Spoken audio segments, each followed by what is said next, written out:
Welcome to Churchill Downs and the 141st running of the Kentucky Derby. Our next race is the undercard, the stable-to-table race. 5 sausages at once, not something I could say that I'm into, but here we are. And they're in the gates, and they're off, and Deutschland's most delicious son blitzkriegs out of the gate. The Polish sausage quickly erects a challenge and cozies up and makes it a proper party up front. Hebrew National thrusts himself through the sausage wild. Is that kosher? And he'll bid them l'chaim as he goes by them. Down the backstretch they come. Con Cuidado, Ricky Weeks, as Chorizo nearly takes out the Brewers' second baseman. Hot Dog will say arrivederci to Guido as he waddles up the back-to-back. So Frankfurt crosses as a winner. The box scores us now. I don't know a lot about sports, but I can drink a lot of beer. My motto is simple: C's get degrees. Need a long, inappropriate hug? I'm your man. I think I'm smarter than you, because I probably am. Howard Collins for box score.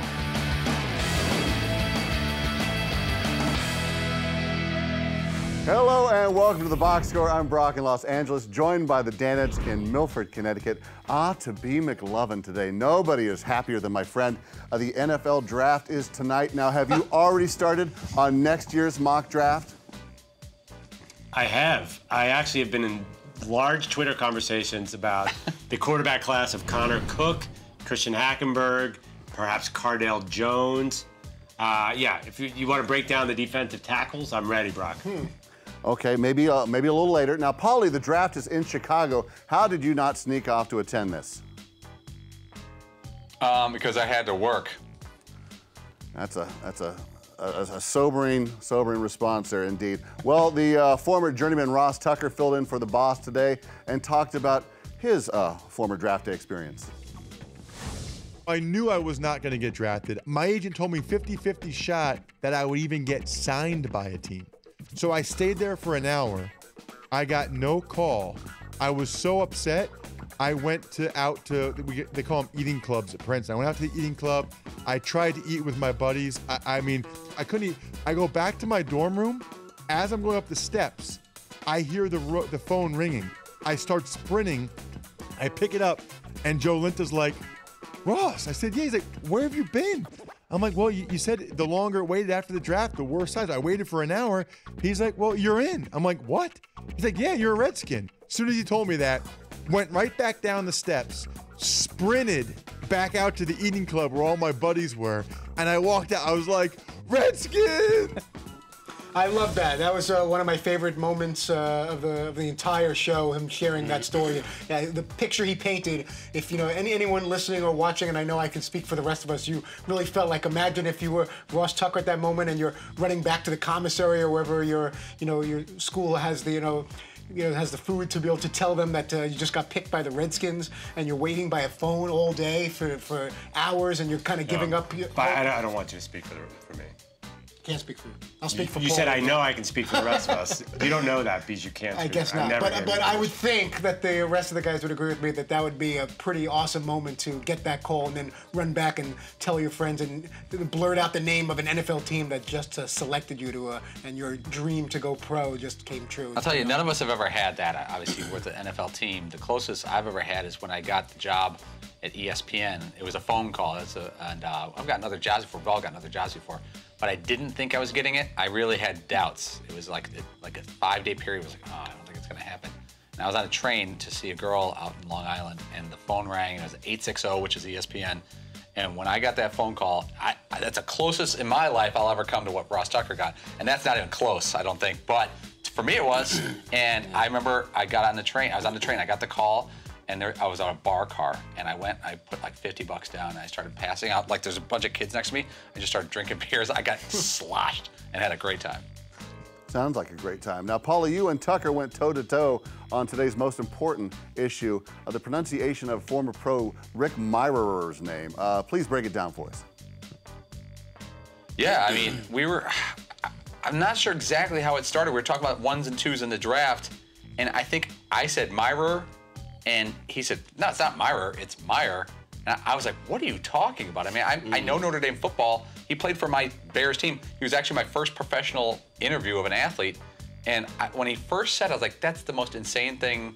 And I thought he was so wrong that it was almost like a joke. Wow. McLovin, you're an English major. What went wrong here?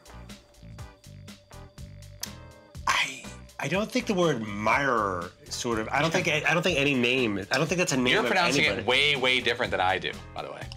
Paulie, you were wrong. Can you admit you were wrong? I look at the but name. you're wrong in the way you're pronouncing it in imitation of me. But I don't think anybody. No, you weren't saying like that. But I don't think that name exists. I don't think there's anybody named. I look at the name, right, and I said it like it was spelled M-I-R-R-R.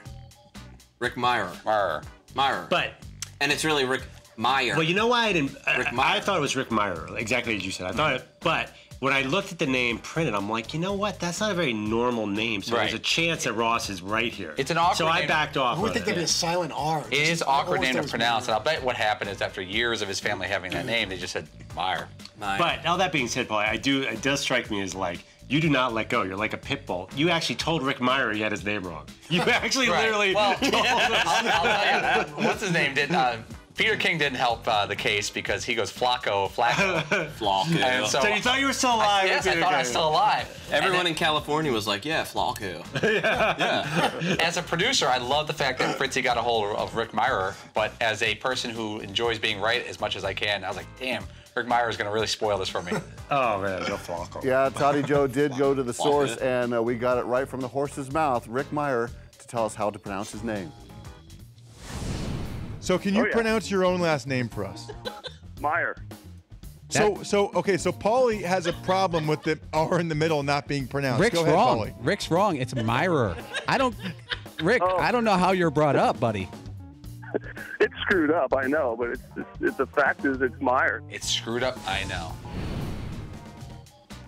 I can assure you no one in America spent time on this today, except for us. This is a unique piece of content that belongs only to the Dan Patrick Show, because nobody else would spend this much time on how to pronounce, a quarterback drafted 22 years ago. Wow. Maybe. So bizarre. It was entertaining. 94, 93 drafts. So yeah, That's right? 22 years. Holy God, am I moly, old. But yeah, and it's one of those things that I love so much about the show. Yeah. I love that we would do something like that, and that Lockjaw Paulie here would be like, no, you're wrong, and I'm not letting go. I my name. I don't I also care. It's still emailed wrong. Notre Dame. I love it. I was so sure that I was right that after, and I wanted to stand by it, that I contacted the athletic director's office at Notre Dame and the sports information office after Rick Meyer left the show. I said, how would you guys pronounce it? And they both backed Rick Meyer, and I was like, dang, I wanted just one of them to come back and say it's M-I-R-E-R, and they didn't come through for me.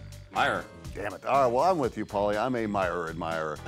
Stay with us. I'm going to get tough on one Danette. How tough? Well, maybe not as tough as the Ram 1500 Eco Diesel.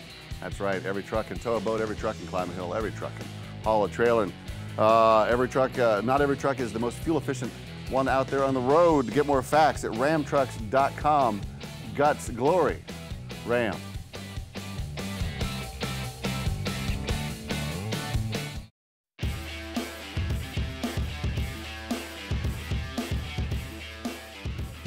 What are you wearing today, by the way? 22nd Is this your draft outfit? This is my draft outfit. I got my Elway jersey on, my Broncos Zubaz pants. Can you stand up for me, maybe? For those of you on the radio side, he's got a Broncos hat. Is that an Elway jersey? He's got an Elway jersey, and he's got old school Zubaz pants on. I like it, Fritzy. At least Fritzy's showing some love for his team. We are back here on the box score. A big day calls for a great big old outfit. That's why I channeled my inner Toddy Joe, and I have these delicious looking Bronco slippers on today. Now, I need some clarification here, please, Paulie. Now, I was to understand that Fritzy was never to wear this Broncos abomination, but yet he walks into the man cave defiant. Is he in violation? He absolutely is. I mean, Dan Patrick last fall said you can no longer wear that Bronco outfit, that head-to-toe Bronco outfit, and Dan has not lifted that ban. Now, Todd's going to say, I'm going to predict you what Todd was about to say. Here's what Todd was about to say. Yeah, I didn't really remember when I was getting dressed this morning. It's 5:45 a.m. in Glastonbury, Connecticut. I'm not really paying attention to rules and regulations. I don't have them on my door, per se. So that's what Todd will say. But Todd absolutely knew that this rule was still in place and chose today, because Dan's out, guest host. He could wear it. It's draft day coincidentally. He could support his team and bypass a rule with Dan out of town. Fred, right or wrong, Todd? It's very close to what I was thinking. How close? It's almost 100% accurate. I was not thinking. Why not 100%? Because the main reason I wore it was not to be defiant of the rule to not wear Broncos stuff, but because it was draft day, I was actually going to wear a Terrell Davis jersey. If Dan Patrick were here today, I probably would have needed to ask permission, or I may have had to think against it. But this morning, I was all set. I even thought about it the night before last night. I was like, I'm gonna wear Terrell Davis on behalf of Bronco fans everywhere, and also draft picks that got dropped to the later rounds and were forgotten and ended up being significant players in the National Football League. But it was way too wrinkled. Not that this isn't, but the Terrell Davis one was not in any kind of shape to be worn. So I threw on the Elway stuff and the Broncos stuff and embraced draft day with Ross and the guys. Indeed you did. Now, McLovin, if you could choose one place in the world for Todd to wear this outfit, where would you place him? Anywhere but here?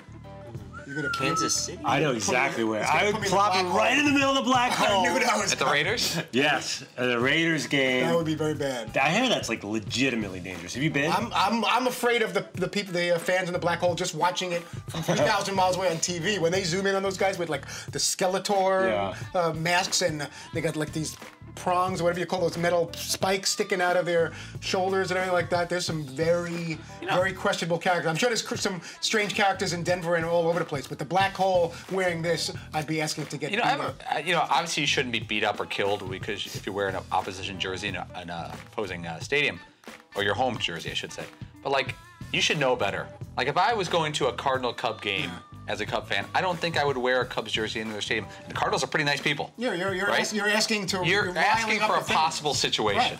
You totally are, and you have to say to yourself, is it really worth me, showing my fandom at this game to get dressed up like this, knowing that it just takes one crazy person, one infuriated drunk idiot that may have a weapon on them or decide to just throw a punch at you, regardless of whether your family's with you or not. And based on what we saw with the parking lot of the Dodger Giant game, and this has been happening more and more, where people are getting severely beaten or killed because they wore the opposing team uniform or any kind of logo. It's not worth it. I went to Jets Dolphins, and these poor fools came walking down into the section, both wearing Dolphins gear. And for a solid 3 hours, they were just berated constantly, people throwing stuff at them, and they just sort of sat there in the rain, watching the game. Fantastic choice. Like, this is fun. Okay. You would think there should be in a civilized society, which we don't always have. You should be able to wear what you want. But that's not reality of going to a game. But when you're the fan of the road team, and the more stuff you put on, the more you're asking for attention, and unfortunately, that's going to rub someone the wrong way, where they may try to do something to you to show you how much they don't appreciate you. Well, attention you wanted, Fritzy, attention you got. Now let me ask you this: your outfit obviously declares your love for the Broncos. Can you tell us in what position they are drafting in the first round? I believe that they are 26, but in all honesty, I'm not expecting much from the Bronco draft. Certainly not in the first round. I know that obviously they're towards the bottom. They didn't make any kind of special deals, and since they got to the divisional playoff, losing to the Colts, I know they're not the first two pick. But I believe they're somewhere between 26 and 28. That would be 27. Between 26 and 28 would be 27. I would guess There's no other choice. I could be off by 1 or 2. Because if you said 26 through 28, no, but it could be 26 or. No, it can't, because you said between 26 and 28. There's only one number between somewhere, them. You know, Matt. I said among. I believe Paulie's logic checks out. If I say among, then right, among, then it's among means 3 among. In the range of. Where are they picking? Please just tell us. Just end this debate and tell us where they're picking, please. No, don't. Does anyone get on their phone and tell us where they pick? I'm gonna guess 27. You're close. 28th is the position they're drafting in. Seton, clearly when the boss is away, Fritzy is at play. What else do you guys get away with when DP's not there? I don't know. I don't really feel like we're trying to get away with it. It's pretty much exactly the same. Yeah. It's just Dan's not here. So Yeah, life with Dan is not that awful, by the way. I get cursed at less. I mean, but that doesn't feel Now, like are you I'm getting talking away about with something. you talking about angry curses, or when he just inserts curse words into normal sentences? He just singing curse words. Like he makes up a song about you, and your name is in the title. And your name is in the title, and there's curse words, Right. and it's usually only like 2 It's not mean-spirited. Like No. Ross Tucker, a guest host, for example, will not rewrite Crowded House lyrics with dirty words and your name in it. Right. Dan Patrick, the multi-Emmy winner, will do that on a Tuesday. Yes, sports broadcasting legend will often refer to semen is as nice as it gets for me. So and for everyone here. Who gets the best lyrics? Todd. Ooh, it's an interesting song. Dan will rewrite Sound of Music with all curse words in Todd's name. Just because he can. But what's also funny is, at least in my experience, it's we would think, oh, it's like a substitute teacher, paper airplanes and act wild and all that. I think we're all, pros to the extent of where, this is a lot of times it's a big special opportunity for the guest host, and they've been looking forward to that, and they're proud of the fact that they were selected to fill in for Dan. And in some ways, we may work even harder to make that, to match how excited they are to have the opportunity and to show that we're not, slacking off on mailing it in because it's a guest host. And I think in some ways, Once again, Todd, speak for yourself, okay? Yeah, I don't work speak harder for yourself, Todd. All right, people Dan is basically a substitute teacher himself, by the way. Dan's with us. Yeah. We worked The show was 1,000 times more professional today. Right. Yes. Now that he's not here. Dan is not the teacher, he's the student with us. That's a good point. Dan's in the back of the bus causing trouble. Oh, all right. You guys are all crazy. All right, actually, Fritz, I'm not gonna lie. I kind of like these slippers. They're very comfortable, and they'll keep me nice and warm because up next it's hockey night in Milford. That hurt. Oh, that hurt. Oh, my ribs. Oh. I'm okay.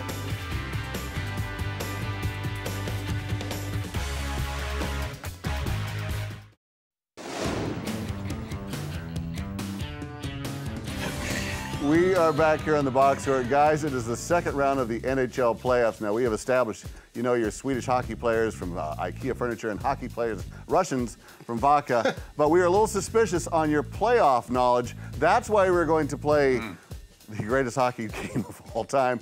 2 rows, 1 cup. It'll be row versus row. Oh, my. For a chance to win the Danley Cup. We will start with the front row. How many Stanley Cups has Sidney Crosby won? It's either 1 or 0. It is 1 or 0. Oh, man. I thought he and Malcolm had one. Fritz would say it's between 1 and 0. I think he's got 1. Go for it. 1. He went for it, and they got it. 1 in 2009. He lost in 2008. To the back row, which coach has the most Stanley Cups in league history? I only know one answer there. It's got to be Scotty Bowman. If it's not Scotty Bowman, then we have no idea who else it is. Too. We're gonna go with Bowman. Scotty Bowman, Red Wings. Indeed, it is Bowman, also with the Canadiens and Penguins, I believe. Front row, which celebrity is as old as the Red Wings' consecutive playoff streak? Is it Lord, Matt Stainbrook, or Jennifer Lawrence? Matt Stainbrook. Stainbrook. The answer is Jennifer Lawrence. Both she and the Red Wings playoff are 24 years old. Back row, only one player has captained 2 teams to the Stanley Cup championships. Who is he? I'm still not sure we got that right. Yeah, I like that. Captain? Or is it not? What? Captain. Well, Messier had to be the captain there sometime. Mark Messier. This whole game's a little Correct. messy, Oilers and Rangers. Oilers and Rangers. Yeah. Now the front row, a tough one. Since the 1950s, fans throwing an octopus on the ice has become a tradition for playoff hockey. What do the 8 legs signify? A great goaltending performance. Shut up. Yeah, maybe. Winning games. No, I don't think so. I feel like it would be like, hey, look, this guy's got a lot of arms and stuff. He stopped all these goals. Goaltending shutout. Great guess. It's actually the amount of wins needed for a championship in the 1950s. It only took 8 wins because there were fewer teams. Now it takes 16. All right. Interesting. I like your answer. I believe this is for the back row, or is this for the front Sorry, row? I thought it would be something that made sense. The back row. This year, 4 of the original 6 clubs made the playoffs. Name all 6 original NHL teams. All right, so we got Canadians. Bruins. Rangers, Flyers. Carolina. Rangers. Flyers, right? Dallas. Canadians, Bruins, Rangers, Maple Flyers. Leafs. Dallas. Maple Leafs. I'm not sure about the Flyers. Coyotes. Okay, you can take that one off. Blackhawks. Okay. The only one that makes me nervous is the Flyers, but I think Charlestown. it could be. What would you play? What would you? I think it is an original 6. So wait, let's do it again. Hurricanes. Boston, Montreal, Right. Toronto, Phoenix. Chicago. Right. What are the other ones we had? Philadelphia, And New The York. Whalers. Anaheim. The Rangers. Okay. Blackhawks, Red Wings, Maple Leafs, Canadians, Rangers, and Oh, Red Bruins. Wings. Say Red Wings. This I is told taking you it wasn't longer. the Flyers, dude. This is taking longer than the Stanley Cup playoffs. Did you think it was Red? I didn't even think of the Red Wings. I didn't think it was the Flyers. I knew they were. Our expanding. winners of the Danley Cup are Got 5. The Danley Cup. back row. Congratulations. Oh, Barely. Man, that was tough. Don't go away. The Danettes pain is our gain. Maybe that last segment was painful for me. Hey, you know who isn't feeling any pain? The Ram Heavy Duty. With its best-in-class towing, torque, and horsepower. There's no controversy, just pure domination. Guts, glory, Ram.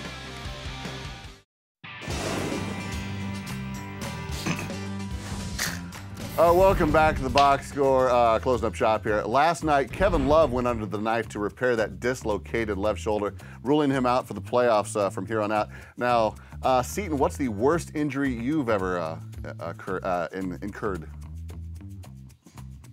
Probably my wrist snowboarding. I broke that, and it was only bad because when I fell back and it just sort of snapped. And when I took my glove off, there was like a baseball right there, and it was awful. But at the time, I was driving a Volkswagen Fox, and it was me and my buddy Brian were on the mountain in Jersey, and he didn't know how to drive a stick shift. So I had to. I drove.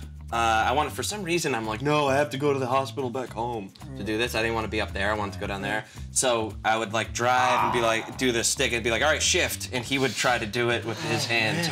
And like, we just. Was it at a all disaster. funny? Oh, it was hysterical. Yeah. I don't think the like 2 miles of traffic behind us thought it was funny because we could never get going anywhere. That didn't work out so well. But really not, I haven't had a lot of bad injuries. Paulie, what's the gnarliest sports injury you've ever had? Sports, oh boy. Sports related. Remember that strained... Yeah, I pulled metatarsal. Digits 2 and 3. Whilst I had about 8 bullseyes in a row once, and I got lightheaded because I was so awesome. I'm trying to think. Dart tournaments will do that. I wish I could tell you I've had a sports. Thumbs. Okay, here's one. It's barely sports related. I was at a golf course, a driving range. I was probably 10. My sister's probably 12, and my sister's pretty tall at the time, and she had a golf club. And she went like this, and I was standing right behind her like more. And she had a full swing through with a driver and hit me right here and knocked me out. That's awesome. And I mean, I don't remember much about it, but I just remember going here, bonk, and falling down. Did you know it was coming? I was so dumb that I moved to the left so I didn't get hit by her backswing instead of moving backwards. I swear to God. I took a step to look, I'm like, I'm gonna get hit by her backswing, or this way, and instead I got hit with her follow through. My sister was a big hitter. Hey, McLovin, as the dad of 2 youngins, I'm assuming there's a lot of boo-boos around the Perloff household. How would you rate yourself as the emergency pediatrician? Oh, I'm fine. Dora Band-Aid can fix anything. You know, if her shoulder comes out of a socket, pop a Dora Band-Aid on it. That's all they care about. They're obsessed with. We run through, and this is no joke, it's $8 for a carton of Dora Band-Aids. We run through 3 a week because they like... They just want to put it on. Oh yeah, like they bump into a chair, like, Daddy, I need a Dora Band-Aid. So they're covered up and down. Ice packs with little bunnies. Oh, there's this little, I don't want to get off track, but you're right, there are these little ice packs that are shaped like a bumblebee. Yeah. That thing is on her every day. They're so soft, they're most dramatic. They're like soccer players, they flop. Right. They're floppers. So it kind of drives me nuts, right? My son, like, I've seen him take some really gnarly falls, especially on his bike. Right. And he'll wipe out and tumble over, and he'll like get up and be like, no, I'm okay, I'm all right, no, I'm good, don't worry, just get right back on his bike. But if like a Lego goes into his fingertip, he's like, I know. God, it hurts so bad. And you're like, dude, it's a Lego, like you're not even bleeding. We should have a red card at home for flopping from the kids, because they do it all the time. Hey, Fritzy, what's the most embarrassing injury you've ever had? Junior high school. Well, when I was hanging upside down in the snow trying to climb a fence, when the top pieces of the fence went through my jeans, that was kind of kind of embarrassing. But even worse than that, it was a combination of embarrassing, but actually a serious injury. I was playing basketball in junior high school during like the lunch period, and some kid, Malcolm, was dribbling the ball up, and I was trying to guard him, and his head went into my head, and the swelling, I can't even describe it. It's like if you took a golf ball and stuck it like under my eyelid, and I'm asking my friends because I'm panicking because that's how I am. I'm like, is it bad? And they're looking at me like I'm the Elephant Man or something like that. Oh my God, you gotta go to the nurse. And I had this ice pack on, huge, gigantic, puffy golf ball face. It was just bad. It was scary. That's bad and scary. Anyway. Fritzy, who do you got for tomorrow? We've got Daniel Jeremiah of the NFL Network to recap the draft. We've got Kyle Long, Bears guard of Paulie's Chicago Bears. We've got Chris Mannix to talk basketball and boxing. Eddie Olczyk, lead analyst for the NHL on NBC. He can talk hockey and also help us preview this weekend's Kentucky Derby all Friday with guest host Ross Tucker. Thank you, gentlemen. Thank you for watching The Boxer. We are back tomorrow on Audience Channel 239 right here on DirecTV. The podcast is available on iTunes or at podcast1.com. Oh, drinks of the draft. I don't know a lot about sports, but I can drink a lot of beer. My motto is simple. C's get degrees.